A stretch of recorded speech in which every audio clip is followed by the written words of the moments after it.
السلام عليكم ورحمة الله وبركاته. إن الحمد لله نحمده ونستعينه ونستغفره ونعوذ بالله من شرور أنفسنا ومن سيئات أعمالنا. من يهده الله فلا مضل له ومن يضلل فلا هادي له.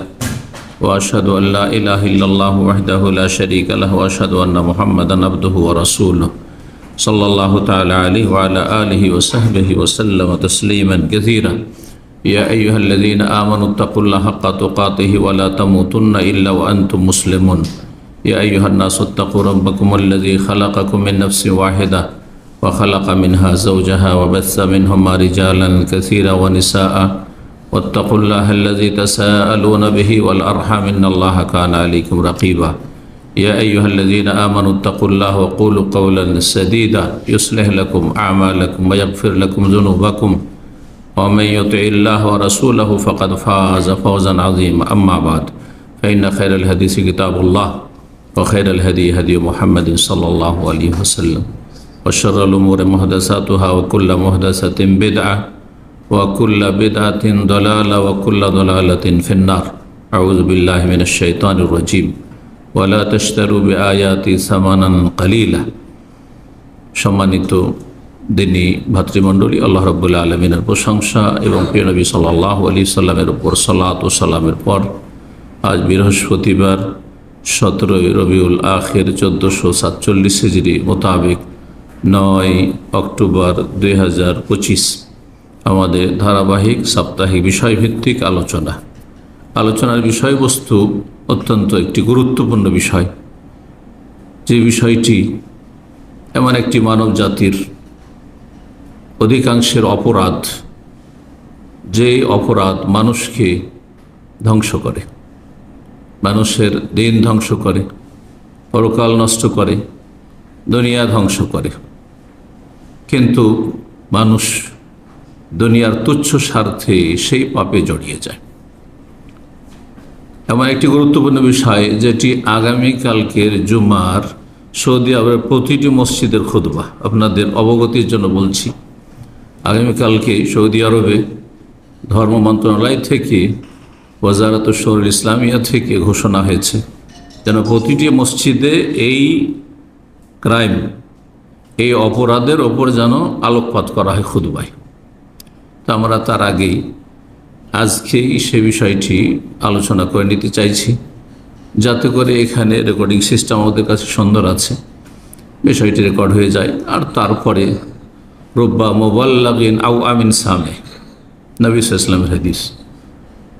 অনেক সময় দেখা যায় যে সরাসরি যারা কোনো বিষয় সম্পর্কে শিখেছে বা জেনেছে বা শুনেছে, তার চাইতে বেশি পরোক্ষভাবে যাদের কাছে পৌঁছানো হবে, রব্বা মোবাল্লাগ, পরবর্তীকালে পৌঁছানো হবে, সেটা কোনো লোকের মাধ্যমে হোক, যেমন প্রাচীন যুগে হইতো রেকর্ডিং সিস্টেমের পূর্বের যুগগুলিতে, আর এখনকার যুগে রেকর্ডিংয়ের অডিও ভিডিওর মাধ্যমে হোক, যাদেরকে পরবর্তীকালে পৌঁছানো হতে পারে তারা বেশি আমাদের চাইতে, আপনাদের চাইতে সরাসরি যারা শ্রোতা উপস্থিতি, তাদের চাইতে বেশি সংরক্ষণ করল, আমল করল, সংশোধন হইল, তারা বেশি লাভবান হইল। নবী সাল্লাল্লাহু আলাইহি ওয়াসাল্লাম, এটি হাদিস, গুরুত্বপূর্ণ একটি হাদিসের অংশ। কিতাবুল ইলমে, জ্ঞানের ক্ষেত্রে, যে জ্ঞান চর্চার ক্ষেত্রে এ কথা চিন্তা করেন না যে সামনে তো আমার 2-4-5টা লোকই শুনল, কি বা লাভ হলো, এত দামি দামি কথা বললাম, কি বা লাভ হলো। হতে পারে যে যারা এই 2-4-5 জন লোক শুনেছে, এরা ওইভাবে সংরক্ষণ করতে, মুখস্থ রাখতে পারেনি, অথবা ওইভাবে হয়তো তারা আমল করতে পারেনি, ওইভাবে নিজের জীবনকে সংশোধিত করতে পারেনি, কিন্তু তারা হয়তো এই কথাগুলি অন্যের কাছে পৌঁছেছে, নিজে হয়তো সেই জ্যোতি থেকে, আলো থেকে বঞ্চিত হয়েছে, বেশি লাভবান হতে পারেনি, কিন্তু যাদের কাছে পৌঁছে দিয়েছে পরবর্তীকালে তারা, বা তাদের মাধ্যমে পৌঁছেছে, তারা বেশি সংশোধন হয়েছে, বেশি আমল করেছে, বেশি ভালো মানুষ হয়ে গেছে। এটা বাস্তব সত্য, এতে কোনো সন্দেহ নেই। এই জন্য বহু সময় দেখা যায় যে ওস্তাদ চাইতে ছাত্র অনেক বড় হয়েছে। ইসলামের ইতিহাসে আইম্মা ইকরামদের জীবনী দেখুন যে তাদের ওস্তাদ চাইতে, বড় বড় আইম্মা ইকরাম, তারা ওস্তাদ চাইতে বেশি আগে বেড়ে গেছেন, বা তাদের খেদমত অনেক বেশি হয়েছে। রুব্বা মুবাল্লাগিন আও আমিন সামিইন। সুতরাং আমরা আজকে বিষয়টি নিয়ে আলোচনা করতে চাইছি। বিষয়টি হচ্ছে লোভ, লালসা এবং তার ভয়াবহ পরিণাম, দুনিয়ার পরিণাম। এগুলি আপনারা চোখের সামনে দেখতে পাচ্ছেন। অন্তর্দৃষ্টি যদি থাকে, হ্যাঁ, জ্ঞান চক্ষু থাকে, যদি বিবেক থাকে, তো দেখতে পাচ্ছেন চোখের সামনে। এবং বাংলা ভাষায় একটি প্রবাদ রয়েছে, হ্যাঁ, লোভে পাপ আর পাপে মরণ। কথাটি আছে আমাদের সমাজে, জ্ঞানী গুণীরা বলেছে। এগুলি কথা কোরআন হাদিসের কথা নয়, আল্লাহ রসুলের কথা নয়, কিন্তু আল্লাহ এবং রসুলের কথার সাল্লাল্লাহু আলাইহি ওয়াসাল্লাম অনুকূলে পক্ষে। সুতরাং সেগুলি আমরা সমর্থনের জন্য বলতে পারি এবং সেগুলি থেকে আমরা শিক্ষা নিতে পারি। বড়দের থেকে আমরা এই কথাগুলি শুনে সেগুলি আমরা আমলে নিলে আমাদের জীবনটা সুন্দর হয়ে যাবে। আগের মুরব্বীরা, আমরা যাদেরকে মুরব্বী পেয়েছি, তারা এমন এমন কথাগুলি বলতো যেগুলিকে হয়তো আমরা তখন গুরুত্ব দিতাম না, কারণ তখন আমরা কচি কাছে অল্প বয়সের ছিলাম। যাদেরকে পেয়েছি তখন আমাদের বয়স 8 বছর, 10 বছর, 12 বছর, কি বুঝবো দুনিয়ার ভালো মন্দ। কিন্তু তাদের কথাগুলি আমাদের ব্রেনে কিন্তু একবার নকশা করে আছে, ছোটকালে শুনেছি। আর এখন জ্ঞান চর্চা করার পরে, কোরআন হাদিসের জ্ঞান হাসিলের পরে সেই কথাগুলি গুরুত্ব আমরা অনুধাবন করছি। আমার নানা রাহিমাহুল্লাহ তাআলা, না, আমি যখন 18-19 বছর বয়স, তখনই তিনি ইন্তেকাল করে দুনিয়া থেকে বিদায় হয়েছে। কিন্তু তার আগে নানার বাড়ি থেকে লেখাপড়া করেছি 10 বছর, 11 বছর বয়সগুলিতে। তো সেই সময় উনি যখন গ্রামীণ জুলুম অত্যাচার হইতো, হ্যাঁ, সীমা লঙ্ঘন হইতো, তখন ছেলেদেরকে সান্ত্বনা দিয়ে, মামাদেরকে সান্ত্বনা দিয়ে বলতেন যে ধৈর্যের অনেক গুণ, লোকে বলে ঢিলে। বুঝতে পারলেন না? মানে ধৈর্যের ফলাফল অনেক বেশি, অপরিসীম। কিন্তু লোকেরা যারা দেখবে যে আপনি মার খেয়েও ধৈর্য ধরে, কিছুই বললেন না, আপনি লাঞ্ছিত হয়ে গেলেন, আপনাকে অপমান করা হলো, আপনার জুলুম অত্যাচার করা হলো, আপনার জমি জায়গা কেড়ে নেওয়া হলো, বেঈমানি করা হলো, বিভিন্ন রকম জুলুম অত্যাচার আমাদের দেশে, হ্যাঁ, পারিবারিক, সামাজিক, হ্যাঁ, জুলুম অত্যাচার হচ্ছে। ধৈর্য ধরেন। ধৈর্য ধরা খুব কষ্টকর। ধৈর্যের পানপাত্র বা পানীয় যেটা, সেটা খুব তিক্ত, খুব কষ্ট লাগে ধৈর্য ধরতে। আপনার গায়ে রক্ত মাংস আছে, লোকেরা যখন দেখে যে আপনি মার খেয়ে, লাঞ্ছিত হয়ে আর ক্ষতিগ্রস্ত হয়ে কিছুই বললেন না, কেন কিছু আপনি প্রতিক্রিয়া দেখালেন না, কেন প্রতিশোধ নিলেন না, ইত্যাদি ইত্যাদি, তখন লোকেরা মন্তব্য করে যে লোকটা কি কাপুরুষ, লোকে বলে ঢিলে। তারা তো আর কাপুরুষ এত সুন্দর ভাষা জানতো না। কি রে, কিছুই বললো না, মার খেতে হয়ে গেল। কিন্তু ওর যে ফলাফল আছে, সত্যি ফলাফল আছে। ইন্নাল্লাহ মা সাবিরিন, ইন্নী জাযাইতুহুমুল ইয়াওমা বিমা সাবারু ইন্নামা ইউওয়াফাস সাবিরুনা বিগাইরি হিসাব। ধৈর্যের উপরে বলতে গেলে বহু আয়াত কোরআনে কারিমে রয়েছে। সুবহানাল্লাহ, কত গুরুত্বপূর্ণ বিষয়। তো বলছিলাম লোভ সম্পর্কে। লোভ, লালসা, মানুষকে আল্লাহ সৃষ্টি করেছেন এইরকম করে যে তাদের প্রকৃতিতে কিছু ভালো গুণ আছে, ভালো বৈশিষ্ট্য আছে, আর কিছু প্রাকৃতিকভাবে খারাপ দোষ ত্রুটি আছে, প্রত্যেকের মধ্যে আছে, কার মধ্যে কম, কার মধ্যে বেশি। যেই ব্যক্তি ভালো গুণগুলিকে কি করে, তার পরিচর্যা করে, সেগুলিকে শক্তিশালী করার চেষ্টা করে, তখন ভালো গুণগুলি শক্তিশালী হয়ে যায়, তখন ভালো মানুষ হয়ে যায়। মানব জাতির, আমাদের, আপনাদের সংশোধন ক্ষেত্রে এই কথাটি বলছি। আপনার মধ্যে ভালো কিছু বৈশিষ্ট্য আছে। মাঝে মাঝে আপনার হিতাহিত জ্ঞান কাজ করে, তখন নিজেকে তিরস্কার করেন কিছু মন্দের ওপর, অবশ্যই করেন। ভালো দিক আছে, সেগুলিকে আপনি বৃদ্ধি করার চেষ্টা করেন, শক্তিশালী করার চেষ্টা করেন, সেগুলিকে আপনি আহার দেন, আপনি সেগুলির সেবা যত্ন করেন। দেখবেন যে আপনি আরও বেশি ভালো মানুষ হয়ে গেছেন, আর ওই বৈশিষ্ট্যগুলি অনেক শক্তিশালী হয়ে গেছে আপনার মধ্যে। কুওয়াতে মালাকিয়া, ইমাম শাহ ওলিউল্লাহ মুহাদ্দিস দেহলভী রাহিমাহুল্লাহ বলছে, এগুলি হচ্ছে কুওয়াতে মালাকিয়া। মালাক মানে ফেরেশতা, ফেরেশতাগত শক্তি, ফেরেশতার মতো চরিত্র। এই জন্য মানে এই লোকটি, আরে লোক, এই মানুষ তো ফেরেশতা, ভালো মানুষকে বলা হয়, মানে আকাশ থেকে নেমে এসছে ভালো মানুষ। আর মানুষের মধ্যে, প্রত্যেক মানুষের মধ্যে, আমার আবার প্রত্যেকের মধ্যে কিছু খারাপ শক্তি রয়েছে, যেগুলোকে শাহ ওলিউল্লাহ মুহাদ্দিস দেহলভী রাহিমাহুল্লাহর ভাষায়, যিনি ওস্তাজুল হাদিস ফিল হিন্দ, ভারত উপমহাদেশের হাদিসের প্রথম শিক্ষক, যিনি সহিহ বুখারী মদিনা থেকে লেখাপড়া করে, সহিহ মুসলিম মদিনা থেকে লেখাপড়া করে তারপরে প্রথম দর্স শুরু করেন দিল্লিতে, দিল্লির মসনদে। তার আগে ভারতের ঢাকা থেকে শুরু করে আফগানিস্তান পর্যন্ত কোন শহরে গ্রামে বুখারীর দর্সের ব্যবস্থা ছিল না, বুখারী শিক্ষা ছিল না। কি ছিল? সুফিবাদ, পীর মুরিদি শিক্ষা ছিল, শিরক বিদআতের মাজার পূজার শিক্ষা ছিল, হলুল ওয়াহদাতুল কুফরির শিক্ষা ছিল, ধর্মের নামে জালিয়াতির শিক্ষা ছিল, আর ফিকহি গোঁড়ামির শিক্ষা ছিল। হেদায়া যেখানে পড়া হইতো, বিশাল পতাকা সেখানে উত্তোলন করা থাকতো যে হেদায়া শরীফের ক্লাস হচ্ছে সেখানে। এই ছিল মজহাবে গোঁড়ামি, যা তুঙ্গে উঠেছিল।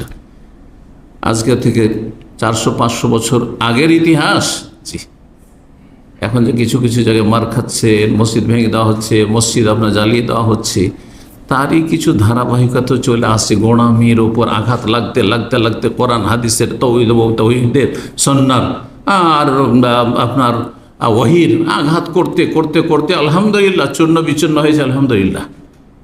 তারপরে কিছু জায়গায় থেকে গেছে যেখানে তারা এখনও শক্তিশালী আছে, সেই জাহিলিয়াতের যুগে এর দিকে তারা ফিরে যাচ্ছে, কিন্তু আল্লাহ তাদেরকে সফল করবেন না ইনশাআল্লাহ। জি, তো বলছিলাম আর বেশি দূরে না গিয়ে আসল বিষয়ের দিকে ফিরে আসি। লোভ লালসা, লোভ লালসা দুনিয়া আখেরাতকে ক্ষতিগ্রস্ত করে। এই ক্ষেত্রে প্রথম কোরআনে কারীমের আয়াতের আলোকে আলোচনা করব, তারপর রাসূলুল্লাহ সাল্লাল্লাহু আলাইহি ওয়াসাল্লামের হাদিসের আলোকে আলোচনা করব লোভ লালসা সম্পর্কে এবং তার ভয়াবহ পরিণাম সম্পর্কে।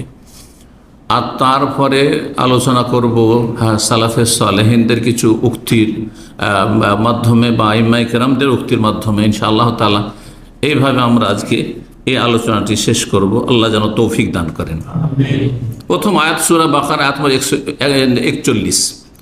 আল্লাহ রাব্বুল আলামিন এই আয়াতটির একটা অংশ বলছেন, ওয়ালা তাশতারু বিআয়াতি সামানান কালিলা, তোমরা আমার আয়াত কি, আয়াত মানে বাহ্যিক যেটা, সেটা হচ্ছে কি আয়াত মানে কোরআনে কারিমার আয়াত, তাই না? কিন্তু ব্যাপক অর্থে আয়াত মানে বিধিবিধান, আয়াত মানে ইসলামের বিধিবিধান। আর একটি ভাগ আছে যে আয়াতে কৌনি, আয়াতে শরিয়া, সেদিকে যাচ্ছে না, আমি আকীদার দিকে যাচ্ছি না, ওইটা আর একটা ভাগ। কিন্তু বল্লেগু আন্নি ওয়ালাউ আয়া, আমার পক্ষ থেকে একটি আয়াতও যদি জানা থেকে পৌঁছে দাও, মানে শুধু কোরআন আয়াত না, মানে হাদিস পৌঁছাবেন না, হ্যাঁ হাদিস পৌঁছাবেন না। তার মানে এখানে ইসলামের যদি একটি সুস্পষ্ট বিধান জানা থাকে, হুকুম জানা থাকে, পৌঁছে দাও, এটা হচ্ছে উদ্দেশ্য। হুকম মিন আহকামিশ শারআ। তো আল্লাহ বলছেন, ওয়ালা তাশতারু বিআয়াতি সামানান কালিলা, আমার বিধিবিধান হুকুম আহকামের বিনিময়ে তোমরা ক্রয় করিও না সামান্য মূল্য, তুচ্ছ মূল্য, সামান্য কিছু দুনিয়ার স্বার্থ। সামানান কালিলা, সামান্য দুনিয়ার স্বার্থ হাসিল করলে, গোটা দুনিয়াও যদি হাসিল করেন, আল্লাহর বিধানের একটি বিধানের সামনে সমস্ত কিছু তুচ্ছ। এই জন্য রাসূলুল্লাহ সাল্লাল্লাহু আলাইহি ওয়াসাল্লামের হাদিসগুলি একটু চিন্তা করে দেখেন, যে ফজরের 2 রাকাত সুন্নাত, ফরজও না, আর 5 ওয়াক্ত সালাতের কথাও বলেননি নবী সাল্লাল্লাহু আলাইহি ওয়াসাল্লাম, বলেছেন রাকাতাল ফজরি খায়রুম মিনাদ দুনিয়া ওয়া মা ফিহা। ফজরের 2 রাকাত সুন্নাত, 2 রাকাত সুন্নাতেরই যদি এত ফজিলত আর মহত্ব থাকে, তাহলে ফরজের কত মহত্ব আছে। আর শুধু ফজরেই যদি এত ফজিলত থাকে, তো বাকি আরো 4 মিলে কত ফজিলত রয়েছে। তো একজন নামাজি মানুষের কাছে কত বিশাল সম্পদ রয়েছে, যা দুনিয়া, এইরকম বহু দুনিয়া মিলেও তার সামনে কিছুই না। রাকাত আল ফজরি, ফজর 2 রাকাত সুন্নাত নামাজ, খায়রুম মিনাদ দুনিয়া, উৎকৃষ্ট পৃথিবী এবং অমাফিহার পৃথিবীতে যা কিছু আছে, যত রাজত্ব আছে আর যত রাজভাণ্ডার আছে আর প্রতিটি দেশে যত সম্পদ রয়েছে মানুষের কাছে, হ্যাঁ সম্পদ হোক ব্যক্তির কাছে অথবা রাষ্ট্রীয় সম্পদ হোক, আর যত খনিজ সম্পদ আছে, হ্যাঁ ভূগর্ভে রয়েছে, যা কিছু আসমান জমিনের মাঝখানে রয়েছে, যত ধন দৌলত রয়েছে, সমস্ত কিছুর চাইতে সমস্ত কিছু, যত শিক্ষিত মানুষ রয়েছে আর যত শিক্ষা প্রতিষ্ঠান রয়েছে, যত কিছু রয়েছে, দুনিয়ার উন্নতি রয়েছে, সায়েন্স আর টেকনোলজি রয়েছে, এগুলো মাফিয়ার অন্তর্ভুক্ত। সমস্ত কিছুর চাইতে মূল্যবান হচ্ছে, উৎকৃষ্ট হচ্ছে ফজরের 2 রাকাত সালাত, নামাজ আদায়কারীর জন্য। একজন লোক যখন ফজরের 2 রাকাত সুন্নাত পড়লো, তার কাছে যদি কিছুই না থাকে, ওই ফজরের 2 রাকাত নামাজ পড়েছে, দুনিয়া এবং দুনিয়ায় যা কিছু আছে তার চাইতে বেশি সে লাভ হাসিল করেছে। বলুন আলহামদুলিল্লাহ। যাকে আল্লাহ তৌফিক দিয়েছেন, এইভাবে আল্লাহ তৌফিক দিয়ে থাকেন। আর যার কাছে গুরুত্ব নেই, ফরজের গুরুত্ব নেই, মুসলিম থাকলেই কি, আর নামাজ ছেড়ে দিয়ে কাফের হইলেই বা কি, আর জাহান্নামে গেলেই বা কি, ও তো বিশ্বাসই নেই জাহান্নাম বলে। যখন যাবে তখন বিশ্বাস হবে, তখন বলে আল আনা, এখন আর কি, এখন সাজা শাস্তির সময়। ঠিক। তো দুনিয়ার সামান্য মূল্য বা সামান্য কিছু হাসিলের জন্য আমার বিধিবিধানকে তোমরা কি করে দিও না, বিক্রি করে দিও না। এখানে তাস্তর মানে ক্রয় করা, বিক্রি করা। তোমরা আমার ওলা তাস্তর বি আয়াতি, আমার বিধিবিধানের বিনিময়ে তোমরা দুনিয়ার তুচ্ছ কিছু ক্রয় করিও না। তার মানে দুনিয়া খরিদ করছেন, দুনিয়া হাসিল করছেন আপনি, আর দিনের কোন হুকুম আহকামকে আপনি নষ্ট করছেন। আজকে যারা দুনিয়ার ক্ষমতা যাওয়ার জন্য শিরক করে ফেলছে, শিরকের আস্থানায় গিয়ে ধর্ণা দিচ্ছে, রোজা আর পূজা সমান করে দিয়েছে যারা, তাদের উপরে আয়াত ফিট হয় নাকি বলো তো দেখি? যারা দুনিয়ার স্বার্থে হারাম খেয়ে জাহান্নামে যাচ্ছে, দুনিয়ার স্বার্থে লোভ লালসা সামলাতে না পেরে কত অপরাধে জড়িয়ে যাচ্ছে। অন্যের তো বেঈমানি করেছে, স্বার্থ হাসিল করতে গিয়ে যখন দেখলো যে এটা তো ঝুঁকিপূর্ণ, তখন যে সামনে এসেছে বাধা দেওয়ার জন্য তাকে সরিয়ে দিয়েছে, খুন করেছে। হ্যাঁ, চুরি ডাকাতি ছিনতাই জুলম অত্যাচার সমস্ত কিছু, খুন করা, সব কিছু করতে পারে। লোভ লালসা এমন একটি অপরাধ যা বহু অপরাধে মানুষকে জড়িয়ে দেয়। লোভ লালসার কারণে আজকে যতগুলি খুন হচ্ছে, আর যত জুলম অত্যাচার হচ্ছে, আর যত বেঈমানি আত্মসাৎ হচ্ছে, আর যত মানুষ টাকা পয়সা ধার নিয়ে দিচ্ছে না, উদাও হয়ে যাচ্ছে, হ্যাঁ ইত্যাদি ইত্যাদি যা কিছু করছে। বিদেশে প্রবাসে যারা থাকেন, জমি জায়গায় কিনে রেখে দেন, দেখবেন দু চার বছর পর গেলে আর খুঁজেই পাবেন না। এটা হচ্ছে ইন্ডিয়া, বাংলাদেশ, পাকিস্তানের অবস্থা। আমি যেই দেশ সম্পর্কে জানি সেই দেশ সম্পর্কে বললো, বাকি আল্লাহর জমিন সারা দুনিয়াতে জানি না কোথায় কি অবস্থা আছে। আমাকে অনেক ভাইরা, আমাদের দিনী ভাইরা বলেছেন যে তারা কেন ফ্ল্যাট নিচ্ছেন। ফ্ল্যাট কেন নিচ্ছেন? আপনি জমি জায়গা নেন, জমি জায়গা নিয়ে আমি প্রবাসে থাকবো, ওখানে 1 বছর পরে গিয়ে দেখবো যে কেউ বাড়ি করে বসে আছে। আমি যদি আইনের জোরে তাকে সেখান থেকে যদি সরাই, তাহলে আমার ছেলে মেয়ে সবাই খুন হয়ে যাবে তাদের হাতে। তাহলে আমি এই জমি নিয়ে করবোটাকে? আল্লাহ আমাকে অনেক ভাইরা বলেছে এই কথা, যারা ভুক্তভোগী তারা বলেছে। এর পিছনে কারণটা কি? এই লোভ লালসা। লোভ লালসা, হালাল হারামের কোনো পার্থক্য নেই। জান্নাত জাহান্নাম কোথায় যাব কোনো চিন্তা নেই, কোনো চিন্তা নেই। আমার এটা ন্যায্য, আমার ছেলে মেয়েগুলো এই হারাম খেয়ে কি মানুষ হবে, না এগুলো কুকুর হবে, মানুষও কি কুকুর হবে, কোনো চিন্তা নেই। তার অসৎ জন্মাচ্ছে, সব হারাম খেয়ে সব অসৎ জন্মাচ্ছে, কিন্তু কোনো চিন্তা নেই। ওয়ালা তাশতারু বিআয়াতি সামানান কালিলা। এই আয়াত সম্পর্কে, আয়াত কেন এই আয়াত দিয়ে শুরু করলাম, এই আয়াত সম্পর্কে প্রখ্যাত 2জন তাবী, ইমাম সুদ্দি এবং ইমাম কাতাদা রাহিমাহুমুল্লাহ, তারা বলছেন আস-সামানুল কালিল হোনা আত-তামা দুনিয়াউইয়া জাইল। দুনিয়ার লোভ লালসা, পার্থিব লোভ লালসাই হচ্ছে দুনিয়ার সামান্য মূল্য, মানে সামান্য স্বার্থ। এই তুচ্ছ স্বার্থের জন্য, এই লোভ লালসার কারণে আপনি ইসলামকে পরিত্যাগ করছেন, আপনি হ্যাঁ হারামে আপনি লিপ্ত হয়ে যাচ্ছেন, আপনি জাহান্নামে চলে যাচ্ছেন, আপনি কিন্তু পরোয়া করছেন না, আপনি নিজের স্বার্থ পুরা করার জন্য। লোভ লালসাই হচ্ছে নিজের স্বার্থ। আজকাল অধিকাংশ মানুষ আগে স্বার্থ দেখে, যে কোনখানে আমি খরচ করলে আমার স্বার্থ আছে, কার সাথে চলাফেরা করলে স্বার্থ আছে, কাকে খাওয়ালে আমার স্বার্থ আছে, হ্যাঁ, কার সাথে দিনে রাতে 14 বার টেলিফোন করলে স্বার্থ আছে। আর যদি স্বার্থ না থাকে, পার্থিব স্বার্থ, আখিরাতের স্বার্থের কথা বলছেন, আখিরাতের স্বার্থ তো কোরআন হাদিসের আলোকে আপনাকে আল্লাহর নেক বান্দাদের সাথে আপনার সম্পর্ক হবে, ভালো মানুষের সাথে সম্পর্ক হবে, আত্মীয়দের হক আদায় করতে হবে, বাপ মা থেকে শুরু করতে হবে, স্ত্রী ছেলে মেয়েকে শুরু করতে হবে, হ্যাঁ, নিকট আত্মীয় থেকে শুরু করতে হবে। কিন্তু এই মাপকাঠি কি আজকাল আছে? অধিকাংশ মানুষকে দেখবেন আপনি ভালো করে সমাজকে স্টাডি করে, যে নিকট আত্মীয়দের সাথে সম্পর্ক খারাপ। আজকাল কাদেরকে নিয়ে চলাফেরা করে? পরলোকদেরকে নিয়ে চলাফেরা করে।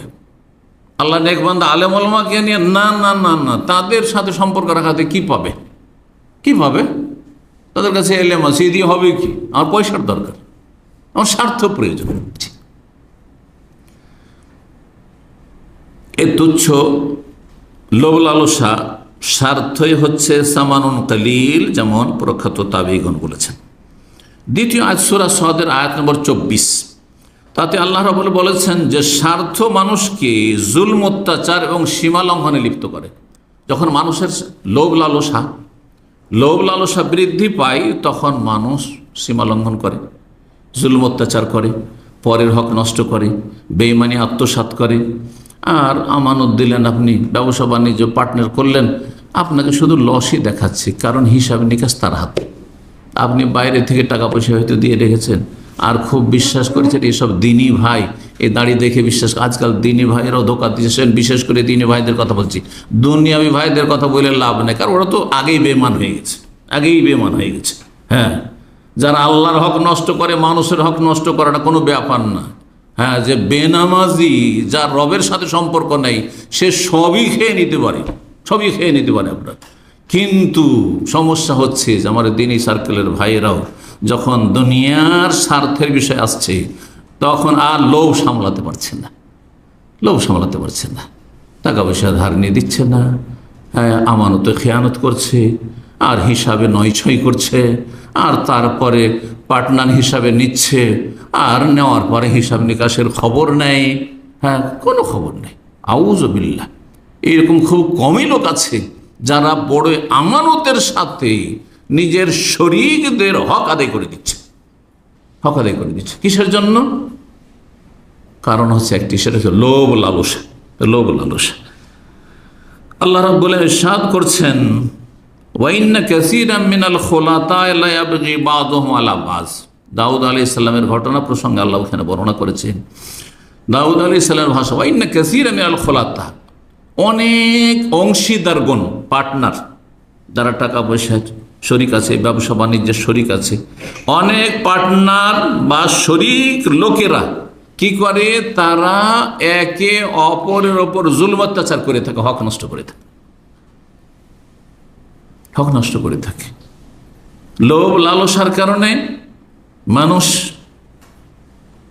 দেখেন, আপনি মালিকের কাছ থেকে বেতন নিচ্ছেন, কিন্তু আপনি ডিউটির সময় ফাঁকিবাজি করছেন, ডিউটির সময় অন্য জায়গায় কাজ করছেন, দেন ডিউটির সময় আর কিছু করে নিচ্ছেন। হ্যাঁ, মালিকের যেসব যন্ত্রপাতি রয়েছে সেগুলো নিয়ে আপনি অন্য জায়গায় পার্ট টাইম করে বেড়াচ্ছেন।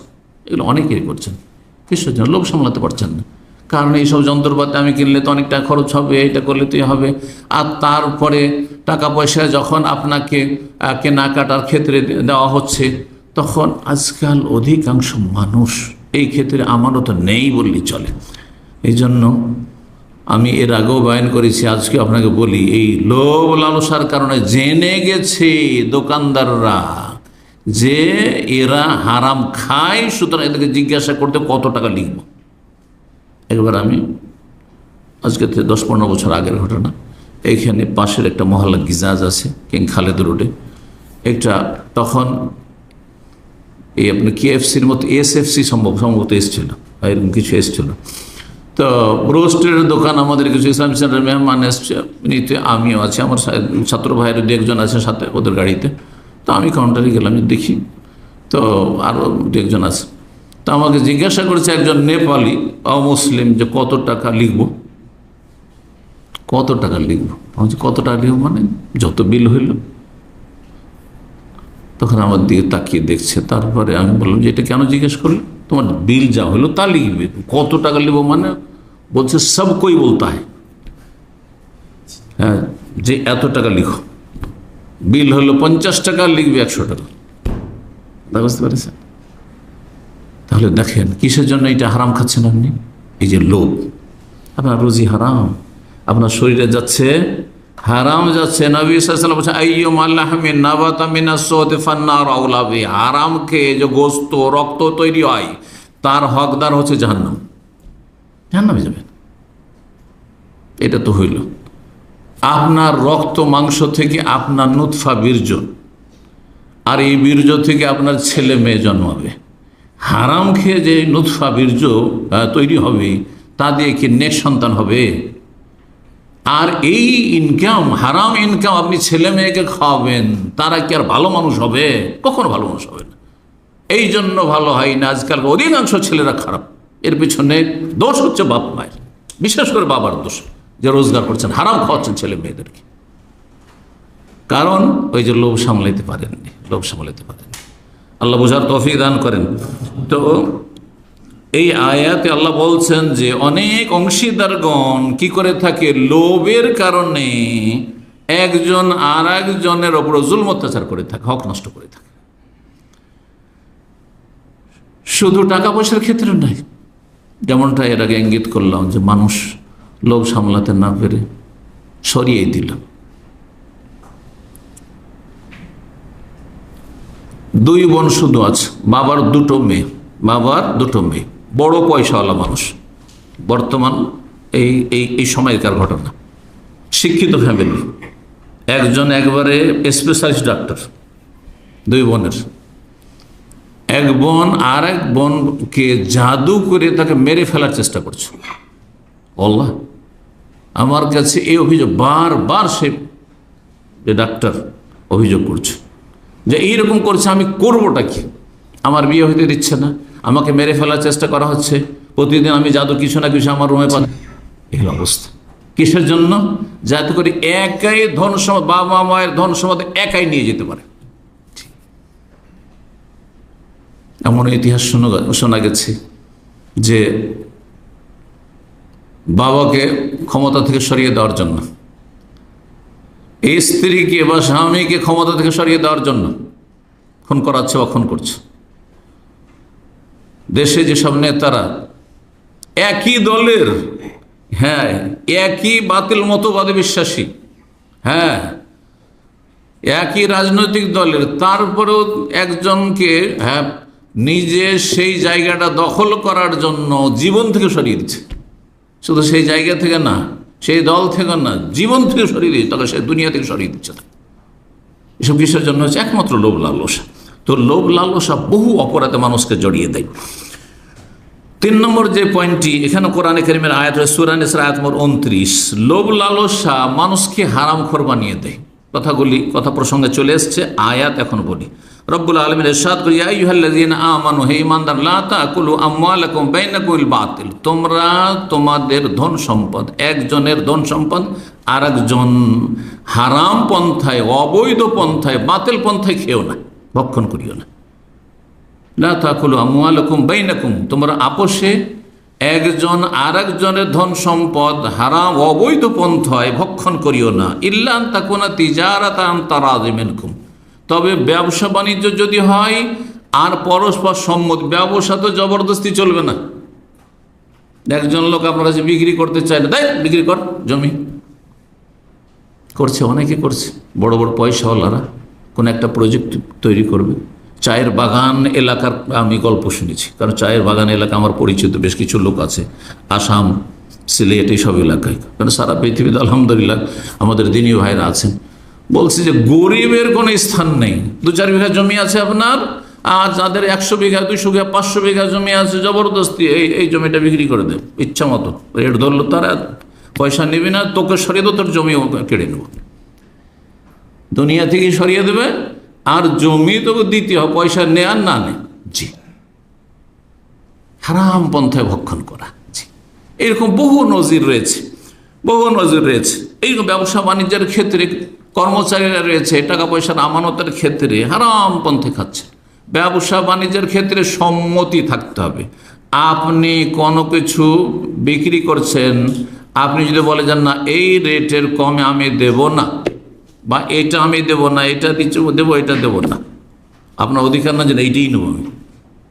যেটা দিতে চাইবে, যতটা দিতে চাইবে, যে রেটই দিতে চাইবে, পোষায় নেন, না হয়ে চলে যান, পোষায় নেন না হয়ে চলে যান। এই বিবাহ সাথীর ক্ষেত্রে, বিবাহ সাথীর ক্ষেত্রে অনেক ভাইরা জিজ্ঞাসা করে যে আমাদের দেশে তো 5 লাখ টাকা মোহরানা কাবিন বেঁধে দিচ্ছে, আর আমি তো দিতে পারবো না, এখন আমি তো মেয়েটাকে বিয়ে করতে চাই, তা আমি হয়তো তাতে সাইন করে দিলাম, ওকে 5 লাখ ঠিক আছে মেনেই নিলাম, আর দিব 1 লাখ, জায়েজ? না, না জায়েজ, আল মুসলিমুন আলা শুরুতি, তুমি তাতে সাইন করেছো, দিতে হবে।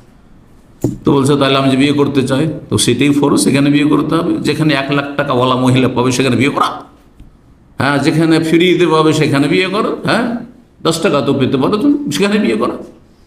কারণ সৌদি আরবে 1 লাখ রিয়াল না হলে বিয়ে হবে না, তো এখানেই করতে হবে নাকি? হ্যাঁ, জি।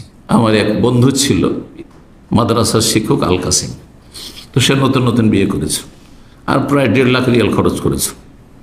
আর যৌবনকালের কথা বলছি, তখন প্রথম মদিনা থেকে পাশ করে আসার পর, আপনার বিয়েতে কত খরচ হয়েছে? তো আমি বললাম আমাদের বিয়েতে রিয়ালে বললে তো একটু লজ্জা লাগছে আমাকে, তো দেশের টাকাই বলি, 10,000 টাকা খরচ হয়েছে। তো রিয়ালে, তখন রিয়ালের দাম মানে কম ছিল, তখন 1 রিয়ালে মাত্র ইন্ডিয়ার 3.5 টাকা হইতো, আর ওই বাংলাদেশে মনে হয় 4.5 টাকা এরকম কিছু হইতো, বা 5 টাকার বেশি ছিল না।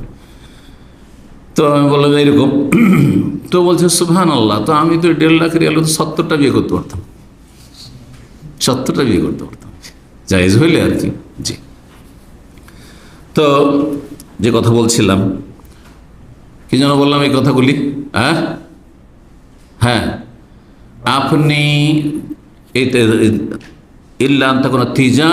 ব্যবসার ক্ষেত্রেও তারাজি মানে পরস্পর সম্মতি থাকতে হবে, সম্মতি থাকতে হবে।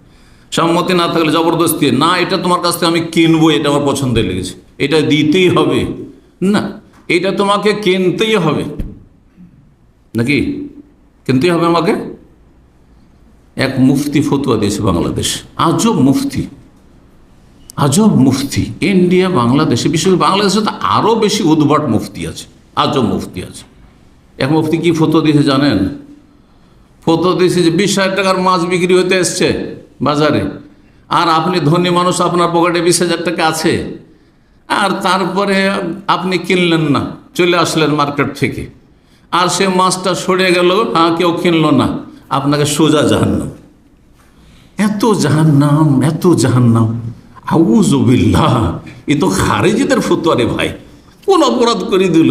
হ্যাঁ, আমার জন্য মাছ কেনা ফরজ, হ্যাঁ 20,000 টাকা পকেট আছে সেই জন্য। সহজ একটু জ্ঞান নেই যে আরে গরু কেটে কেটে, হ্যাঁ 250 গ্রামও গোস্ত বিক্রি হচ্ছে, হ্যাঁ খাসির গোস্ত 250 গ্রাম আমি নিজে বিক্রি হইতে দেখেছি, হচ্ছে না, হচ্ছে না? তো খাসি গরু কেটে কেটে বিক্রি করছে, আর 20,000 টাকার মাছটা একটা ধনী লোককে কিনতে হবে, কেটে কেটে বিক্রি করো তুমি। এতটুকু জ্ঞান নেই তো ফতোয়া দেওয়ার কোনো অধিকার আছে? আর এইরকম ফতোয়া যারা দেয় তাদেরই আবার, হ্যাঁ ফতোয়া এক শ্রেণীর মূর্খ হয় নিশ্চিত। তাহলে মুফতি যেমন মূর্খ, তেমন মোস্তাফতি যারা ফতোয়া নিচ্ছে তারাও বড় মূর্খ। আল্লাহ হেদায়েত দান করুন, সতর্ক সাবধান। তো বাতিল পন্থায় ভক্ষণ হচ্ছে, বাতিল পন্থায় ভক্ষণ হচ্ছে আপনার এই লোভ লালস। লোভ লালসা মানুষকে হারাম করে বানিয়ে দেয়, হারামে লিপ্ত করে, তখন হারাম খেতে শুরু করে, লোভ সামলাতে পারে না। ক্যাশে ডিউটি করছেন অনেকে, কিন্তু ক্যাশ নাড়াচাড় করছেন মালিকের। মালিক হয়তো ওই রাতে আসবে, টাকাটা নিয়ে চলে, বা সপ্তাহে একবার আসবে, বা বাস কত টাকা বিক্রি হয়েছে, আমার এত টাইম নেই, তুমি যা বলবে তাই। বলছে এত, নিজের পকেট ভর্তি করে কিছু নামকে অস্তে দিয়ে দেওয়া। একবার আল কাসিমে এক পেট্রোল পাম্পের মুদিখানা বা কালে গেছি গ্রোসারিতে, তো গিয়ে অমুসলিম দেখছি, একজন অমুসলিম রয়েছে। তো ওকে জিজ্ঞাসা করেছি তোমার রাতে কত, বেতন কত? তো বলছে বেতন বেশি না, কত 700 বেতন মাত্র, অথচ কাউন্টারে সে ক্যাশে কাজ করছে। তো তখনকার যুগ, আগের যুগে। তো আমি বললাম যে তোমার বেতন তো খুব কম। বলছে বেতন কম কিন্তু আমি পুষিয়ে নিই। বেতন কম কিন্তু আমি কি করি, পুষিয়ে নিই। মানে কীভাবে পুষিয়ে নাও?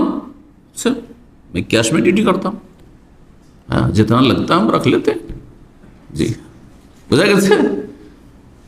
ও নিয়ে টিয়ে বাকালার মালিককে তুমি হাত তোলা দিয়ে দিল, ব্যাস। জি হ্যাঁ, এ হলো অবস্থা। আল্লাহ হেদায়েত দান করি হারামখোরদেরকে, এদের অনিষ্ট থেকে আল্লাহ রক্ষা করুন। জি, 5 নম্বর যে বিষয়টি কোরআন কারীমের আলোকে আল্লাহ রাব্বুল নিষেধ করেছেন লোভ লালসা। এবং লোভ লালসা হচ্ছে দুনিয়ার দিকে ওপরে তাকানো, ওপরে তাকানো। মানুষের যখন লোভ লালসা থাকে তখন ওপর দিকে তাকা, উফ ওরা এত বড় লোক হয়ে গেল, হ্যাঁ ওরা এত পয়সার মালিক হয়ে গেল, ও এত টাকা ইনকাম করে, একই সাথে আসলাম ও গাড়ির মালিক হয়ে গেছে, গাড়িতে চড়ে বেড়াচ্ছে, আমার একটা সাইকেলও নেই, আর আমি ও 700 টাকা বেতনে আছি, আর সে ও 700 টাকা বেতনে একই সাথে এসেছিল আর ইনভেস্টার হয়ে গেল, দাম আমি আছে এরকম। ও এখনও 700 টাকা বেতনওয়ালা 2 জন ছিল, একজন ইনভেস্টার বিশাল বড় পয়সাওয়ালা ইনভেস্টার হয়েছে, আর একজন 700 টাকাওয়ালা এখন মনে হয় 2,500-3 হাজার টাকাই পায়। তো এখন যদি আক্ষেপ করতে থাকে তো বাঁচবে? হ্যাঁ, দুনিয়াও ক্ষতিগ্রস্ত, আখেরাতও ক্ষতিগ্রস্ত, আর ওপর দিকে তাকে আল্লাহর জীবনে শুকরিয়া আদায় করতে পারবে না, শুকরিয়া আদায় করতে পারবে না। আল্লাহ রাব্বুল নিষেধ করেছেন যে দুনিয়ার সাজসজ্জা শোভা সৌন্দর্যের দিকে তাকাবে না। সূরা হিজর আয়াত নম্বর 88 আল্লাহ ইরশাদ, লা তামুদ্দান্না আইনাইকা ইলা মা মাত্তা'না বিহি আজওয়াজাম মিনহুম যাহরাতাল হায়াতিদ দুনিয়া।